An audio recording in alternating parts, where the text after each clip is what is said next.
So I keep a lot of my old shoes up here. Got some old relics up here. Ooh, look at this gem. That was a classic at one point. This one box of shoes. Exciting getting this stuff out.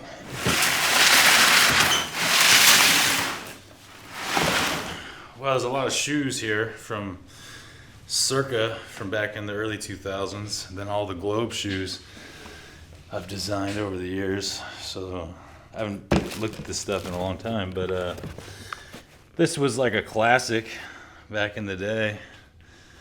I was like 20 years old. Look how fat that tongue is. You could use that as a pillow. That thing is fat. Back when shoes were like stubby toe and real wide.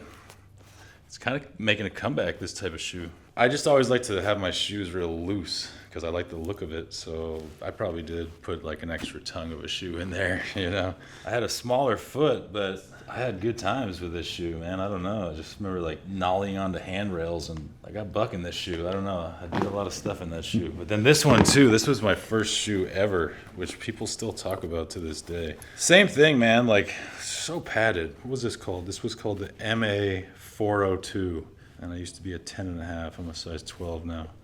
But look at that. That's a classic, man. That was, people still ask me about this thing. It was like a favorite shoe of the people back in the day. I would say this is probably like 2001, 2002, 2003. This shoe right here. And then I think this one came out after. And then there was this thing, which was an interesting thing. This one is they had these numbers back then, MA207. No one could ever remember what numbers they were. So yeah, that's basically just some of the shoes I kept from Circa, and the rest of the shoes I have. Oh wait, what do we have here? Brand new classic. I don't know, I just make sure to keep a couple pairs of classic stuff like this. The 707. It came with like a keychain. It was like a silhouette. I don't know if you can see that of me doing like a nollie heel no slide. Pretty classic. So that's that. Of course I got this. You know, that was a hit. I don't know if I kept any of the VHS copies of the first video, but who knows what we'll find. I haven't gone through this stuff in a little while. Oh, just another pair of these. Might have to get those on eBay or something. After Circa, I got on Globe, and we designed like probably 10 pro shoes at Globe. So let's see, where did it start? I think it started here with Globe. I got on Globe in about 2004, and they kind of quickly just designed a shoe for me. And this was it. It was called the Rewire. So you can see the era was like the stubby toe, still really wide. Yeah, and then as things started to change in skate shoes, I think this one was probably next, which was called the Vagrant, which was kind of cool. It had a vulcanized sole. Kind of a lot of like different patches. Slimmed up a little bit, but this was cool. I love this shoe. And then, well, there was a lot actually along the way. This was one. This was called the Strike. I guess it had air bubbles at one time. That one wasn't around for too long. And we quickly switched over to, I think, this one, which was called the Ease, which was kind of cool. This one had a good look. You can see how the shoes kind of went from huge football-looking things to like more tapered down. Nice. So this one had that vibe. And at one point I had like this chillin' shoe. It was just like a comfy shoe by Globe. Did a lot of different things with it. Had like a Velcro. This thing was actually pretty cool. This was around for a little while. Pretty cool. I'm gonna have to bust these out and wear them. Got some crazy colors right here. Same thing again. It's pretty dope actually. It was like a running shoe, like a chillin' shoe for after skating these days. Then this one came out, which is still around today, and it's still a classic, the Mahalo. This was one of the early first designs of the Mahalo. It's come a long way. I mean, this is what it looks like today. We've upgraded on some things here. Put an ollie pad, some stitching on the toes. Yeah, this is where we're at in 2020, because it's not out yet. Yeah, some other ones. You know, just the classic Mahalo, the shoe that I have these days. This has been a hit. I love this shoe.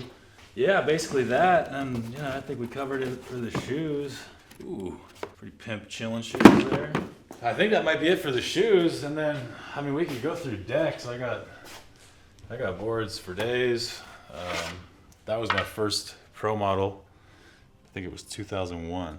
This thing is skinny, man. I wrote all over the top some song lyrics, but this is probably just over 7.5. Like, I can't believe I rode a board that size. Now I ride like an 8 1/4. So, dude, I mean, this is a whole thing. I kept a bunch of flip ones. I kept a bunch of element ones. From tour with the element crew, traveling the world. Yeah, I mean, some classic old boards. We got here an old flip board. I've sold some of these that I had doubles of, and you know, I don't know, people were hyped. Definitely pay a good price for an old flip deck. This one was cool. My friend Todd Bratcher did the art on it. It was like, I need a wolf howling at the moon, so he did that for me. Todd Bratcher art. I sold one deck for like to a dude in Australia who paid like $300 plus shipping and stuff. I don't really like to sell them, but this dude hit me up and he was really looking to get a certain board. Oh, this was my first board on Element. This was like the Welcome to the Family board, which I still love this board. It has huge meaning for me. And I love those dudes over there, and it's been a great ride with them. And this is a sick one. I might have to get that on the wall. That's a classic. Getting into some other stuff. This was a great board. I love this board. This was a French Fred photo series element board. I think I went back here a couple times. Once to film it, another time because Fred got a new Hasselblad X-Pan camera and he wanted to go shoot the photos, so we did. Yeah, not much to it. Just that we went there a couple times, and 10 years after I did this, it got put on a board. I think it's in his book too. So yeah, I love that board. And then this is an old flip one. Just some old classic element boards. There's been more boards because I've been pro for almost 20 years, but these are just kind of some of the ones I kept. Feast tours from Flip back in the day. Lance Mountain signed it. Jeff Brune, David, Eric Fletcher. That's possible. That says Shane Cross, so that's pretty epic right there. Shane Cross. Tom Penny. Is this Tom Penny? I don't know what that is, but yeah, touring all over the world with these guys. It was epic. This was an old one. Oh, this one's pretty meaningful. When I got Skater of the Year in 2003, this board came out. It's pretty sick. This board's pretty cool too. I remember I was drinking a little bit of rum at the time, and this is like the cover of a rum bottle, like a Jamaican rum. That's element board. Element. They always give me deer antlers. I don't know. I think at one point everyone was getting an animal like as their like character. Like I don't know. Niger got the lion, and somehow I ended up with like the elk. I don't know. Maybe because I'm from Canada. I don't know. Elks are badass. They got fucking big horns. They'll fuck you up. Elks are G. Well, yeah, if you go through there, there's a couple different elk scenarios in here. For instance, there's one. Oh, here's another one. You know? Yeah, man, just cool graphics over the years. When I did that Soul Rebel video part, they made a board. That was 2013. These are just some of them. I bet this is probably about half of the pro models I've ever had. I just didn't keep every single one. I don't know, I just didn't get my hands on them. But if I really like the graphic, then I for sure want it. But if it's just like the graphic comes out and it's not like one of my favorites, then I'm all right with not having it. But yeah, the badass elk. Get busy living or get busy dying graphic. Pretty sick. This is actually my friend's board company. That's one of the more recent ones. This is one of the more recent ones that my friend Paul Otvos did the art for. There's actually another board missing I'm thinking of. It's one of my first flip boards. It was like, it just said my name with like the Canada flag behind it.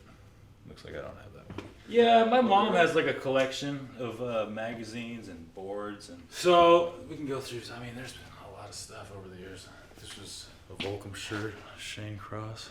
That's a classic. Have I showed you that Shane Cross board on the wall over there? I mean, all I can say really is he's just a fun dude, you know, just like, you know, just wild. I don't even know where he got his like garments from, but he would always wear the funniest stuff, like colorful shirts and even like colorful like blazers, and just a good time everywhere you went. And he was just along for the ride, just for a good time. And I've seen him do some big rails. We used to go to Barcelona together, and he did a lot of crazy stuff. First try. And yeah, great dude, epic skateboarder. So keep that one on the wall for sure. At one point I was designing shirts for Volcom. This one was kind of a bit of a classic. It's like a policeman saying I used to skate, because sometimes they'll tell you that if they're being cool and they're kicking you out. They're like, it's all right, I used to skate. And it just seemed so unlikely that they actually used to skate, you know? So I drew that. I used to have like a pro pant with Volcom. I used to skate in these pants. We had a great time with Volcom. See, I've been doing art for a long time, just random little funny art. So that was like a pant I had. Yeah, I don't know if these are the ones, but at one point they had this like weird like twisted, no, these aren't them, these are pretty normal, but they had these ones that like the inseam like twisted around. It was called like the Ergo or something. It was a hit. We're talking early 2000s, man. What else we got? You know, just Mike Burnett made a book that maybe not a lot of people are aware of. Mike Burnett photo book. More than 10 years ago. I just got magazines for days. This was another funny shirt I did with Volcom. It was like just, I remember when I moved here to Huntington Beach, I was like astounded by how many people push Mongo. But you know, I realized that that's like just part of like the surfing. They don't really skate, but they'll ride their board down by the beach. Mongo. So they love to push Mongo, a lot of them. So I was like, you know, help make the world a better place. Stop pushing Mongo. It used to bother me, but now I just don't give a shit. Yeah, man, this is actually kind of cool. Random as shit, but it's like an art I did. Dude riding a bike. Random stuff, but kind of cool. Another one of these. Ewan Bowman made these. This is really, really classic. Ride on in peace. Shane Cross, Australia. Used to travel a lot. This is a weird picture I took of some traffic in Egypt. No, man, this is before even phones with cameras, probably. This is, I used to walk around with a camera, and it was like on a shoelace to hold it up, and I don't know, I was into it for a while. Like, I've got boxes of photos and negatives. I was like traveling the world and taking photos. It was around the time that like Kenny Reed was going to like 150 countries or something, and I thought that was cool, so I was kind of like, I was on that program, kind of going to weird countries. This represents fucking skating away from all the bullshit in the world. It's just madness. Just skate away, go, you know, get free. It's kind of funny. Kind of Gonz-esque, I guess you could say. I mean, it was just like on scrapbook paper, just like a pen or a pencil. Like, some of the stuff's actually kind of cool, man. Like, real just free flow, just whatever. I still do this type of stuff. I've been designing shirts for Globe lately. So I don't know, I feel like it's not the most talented art in the world, but it has its own style. So, you know, I don't even know what's going on here. This is just like a road. It's kind of just like I was in this like a free spirit kind of vibe. My brother had a big camper kind of car like this at the time, and we're just like, I don't know, just like mobbing around. I think I'm gonna pull this out and wear this one of these days. I was wearing tank tops a lot, I still do. I lost this picture, but I was so hyped on it. It's just like a picture of a broken skateboard. We were in South Africa in Caswellberry. You know how Caswellberry used to like get mad and focus his board and then like do like a butt drop, sit on his board and crack it. So that was the aftermath of his board. But yeah, some sick photos. This one's kind of cool. I don't even know if you can see it, but you know, vibes, cruising. Yeah, lots of countries. Yeah, you can't see the whole map, but you know, South America, North America, Iceland, Europe, a little bit of Northern Africa, South Africa, went to Dubai, you know, Australia, Malaysia, Philippines, New Zealand, Fiji. I don't know, just a lot of places that I've had the chance to go through skateboarding. So I feel like I've been to a lot of places in the world. It's a huge world, so a lot more to go, but definitely had an opportunity to go to a lot of places. Definitely blessed to been around the world many times. Started traveling the world at a young age. I mean, I was like not even 20, and I was like on a trip to Japan. And now I've been to Japan 11 times. I've been to China, Iceland, you know, all over South America, South Africa 3 times, Dubai, I don't know, Costa Rica, New Zealand, Australia like 6 times, like weird places in Asia. It's been great, man. It's pretty epic, really. I'm really blessed about that. Oh, someone drew a picture of me. Backside Smith grind in Norway.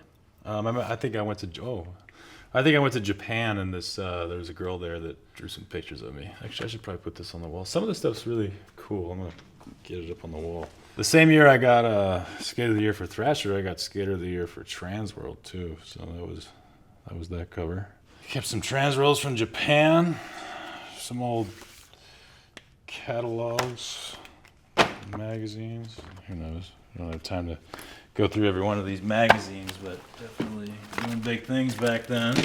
2005, Circa catalog. Okay, then I got on Globe in 2005 or 6. Yeah, there's that shoe. You know, simple times. It skates perfect. Oh, I had some more shoes. Yeah, man. It was good times. Dude, it was huge, man. Those guys are legends. And I was definitely honored. There's a belt. I did a belt with some drawings. Yeah. What else? I got another box of stuff over here, which looks to be like more shirts and things. Old poster, Blitz catalog, active catalog. Like all my covers and stuff, I framed them and put them on the wall. I'll get around to that. Old wheels, Japan, little like catalog scenario. Active. You know, just some old classic stuff. Yeah, dude. Just fuck it. Let's get into this. Let's see what's going on. I gotta organize it anyway. No, I never did that. I never kept outfits. Shit got dirty. I threw it out. I would go through clothes pretty heavily. Old shirt. You're supposed to be able to like squint your eyes and make that out. I'm not a hoarder, you know, but some of this stuff's just so classic. You know, this is like a part of my life. I definitely like to keep a couple pairs of every shoe I ever had. And yeah, I know. I mean, my son already wears my Globe shoes. He wears the Mahalo. And like, yeah, his teachers are like, well, your name's on that. And he's like, yeah, my daddy skates. So, like, I used to take pretty badass photos, man. Look at this fucking thing. That's Barcelona, you know? Shit. This is the picture I took of Aaron Susky doing a frontside stalefish. See him up there? Frontside stalefish there in South Africa. Is that Lance Dawes or Lance Dalgard? Who's that right there? Remember him? Slap Magazine, San Francisco. Really cool dude. Ogden? Luke Ogden! That's Luke Ogden. You know what I'm saying? That's kind of cool. Shit. Pretty close to that shitty city right there. So, you know, photography was a thing for a while. Oh my God, look at this. Look at this crew. This was how we rolled back in the day. Allie had a white Cadillac, and we would mob around Europe, mostly Barcelona. Barcelona 06. So we were mobbing, you and Bowman, filming, myself, Arto, Ali Bulala. I don't know, sometimes Arto would drive the car because Ali would be all messed up drinking and shit. But either way, man, this is badass. This represents like our crew in Barcelona, just filming for all the flip videos and stuff. That's enough for the photos, I think. Go inside and maybe see some covers and whatever. Come on in, guys. These are some new boards that I thought were really awesome because I've always been a huge fan of National Geographic. So Element collaborated with Nat Geo to make these, and man, they're so cool. So I'm probably gonna get the whole series and put them on the wall. I have one coming out that's a tiger, which is pretty badass. And then Atiba shot this picture, the Skateboard mag. Stoked on that. I got a bunch of other covers over here. I gotta get this one framed. This was a big one. This is my Skater of the Year Thrasher, so I'm gonna get that framed. I don't know. I like riding these boards because, man, it doesn't feel like a young kid's board. Can't wait for mine to come out. It's gonna have a tiger on it because I'm a big fan of tigers. I got this tiger. Oh fuck! Let's take the shirt off. But I got this tattoo of a tiger. So I love tigers. I have other covers from European mags and Canadian magazines. These are my pretty much Thrasher and Transworld and Slap and Skateboard mag covers. There's a few missing. Yeah, every time I got a cover, I was like so stoked, man. It was insane. So this was my first cover of an American magazine. Jaya Bondarov took this photo. I mean, this is 2001. So I was like 19 or something, and I was like blown away, you know, so stoked. And then kind of as the years went by, big things started happening. I got that cover, did an interview for Transworld and got that cover, went on a trip to Australia, that cover. This was my favorite cover of all time because they did one of two collectible covers. These two covers, pretty classic. So this is a Daniel Harold Sturt photo. I love that one, and I love this one. I only got to shoot with Sturt a couple of times, and he's a character. And you just kind of know that you're in like the presence of greatness because like, you know, you've seen all his photos and you know he's epic and he's a little, you know, he's got his ways, like, you know, a little bit mental, but you got to bust that day. You got to go for it because Sturt came out and he didn't just go out with anyone. So it was like, holy shit, Sturt's here. So I kind of like went out of my comfort zone to do that backside lip slide because that was actually pretty big for me. Stoked on that. It all paid off. No, yeah, those are different days, maybe even like a year apart. It was just a big rail. The gap front board was maybe a year before the gap back lip. Yeah, I don't know, landed the gap front board relatively easily, and then the gap back lip, I went there with Sturt, and we took that photo. I actually didn't land it that day. So Sturt left, he like printed the photo up, showed me the photo like a week later, and I was like, oh my God, this is epic, I gotta go land this. So anyway, that came out on the cover of Thrasher, and I hadn't landed it yet. So when the fucking Thrasher came out and I saw the magazine and I was on the cover, and one of the covers was that and the other one was that long Smith grind, I was like, shit, I have to go land this. So I went back and I went back and eventually landed it. It was scary and it was gnarly, but like, at the time I was like, I can't live with myself. I got this Thrasher cover, like I'm gonna dedicate my life to going and landing this, because you know. But anyway, there's like just a great feeling, you know, like to have these covers, you know, like when they come out and you see them. A lot of times they didn't tell you or anything; it would just come out and you'd be like, wow. It just made you feel great. So I was like super stoked. So got them framed, put them on the wall. Super stoked about it. There's more. I should put them all up. I think I probably will. There's another one over there, a Slap one that Ryan Allen took the photo, back Smith down a rail. Yeah, that's me. It says fuck yeah when I land that Smith grind. I was hyped. Yeah, I was pumped, man. It was a battle. It was a long Smith grind and felt great. And I don't always skate big rails. Back then, you know, I might have been a little gnarlier back then, you know, but also I was just hyped, you know. We were having good times. It was nighttime with my friends, you know, and we were filming for the flip videos, and I was just hyped. So there's a lot of funny shit that didn't make the video, you know what I mean? Like, so that was just, you know, we thought it was funny. I rode away. I was like, fuck yeah. You'd think that somebody else would have been like, fuck yeah, but no, that was me. You know, whatever. Hey man, I was hyped. You know, so yeah, people love when I did the trick tip with the nollie flips, and I was like, nollie flip, and people still like yell that out to me and shit at random places. So yeah, that shit was classic. It's all, you know, part of why those videos were such a big hit.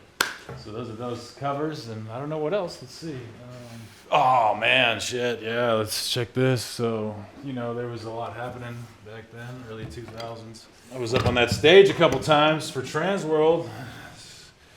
Street Skater of the Year, Reader's Choice, Rookie of the Year, Best Street Skater. This one is Rookie of the Year. This one is Reader's Choice Award. And this one is Street Skater of the Year. And the funny thing is, like, they all are like year after year after year. So this is the 4th annual, 5th annual, 6th annual. This is probably the 7th annual. This changed my life. This led to serious fucking doors opening and big things. I mean, I put in fucking work, man. I mean, you know, like back in the day, like I was going. It's a blessing that they chose me, because a lot of other people were putting in work too. it was just the times, man. I was young and hungry and going for it and just trying to, we were going hard. It was our life. It was our lifestyle. So I'm still skating, man. I'm still skating hard, and, you know, I'm making a video part right now. And, you know, I mean, it is what it is. Like, when back in these days, you know, I was every day, nothing was going to stop me. Like, I was going. And it is just, you know, I guess it's just the evolution. I'm still doing it, and, you know, feels great to have gotten this stuff. You know, I'm not necessarily trying to do that type of stuff anymore. I've done that, I've lived that, and it's a part of me. So I love skating. I'm going to continue to do it. I've been doing it since I was 11 years old, 36 right now. So, you know, and I'm just stoked that I'm still skating. I have a video part coming out in a couple months that I've been working real hard on. And that's it, really. I'm just trying to keep it going, keep skating, enjoy my life, try to maintain everything I built, and just be happy. I got 2 little kids now, so I don't know, I'm just like doing other things as well, but at the same time, you know, just still skating, keeping it real, just chilling, doing my thing. Yeah. Shout out to everyone that's ever helped me, and everyone, you know, Globe, and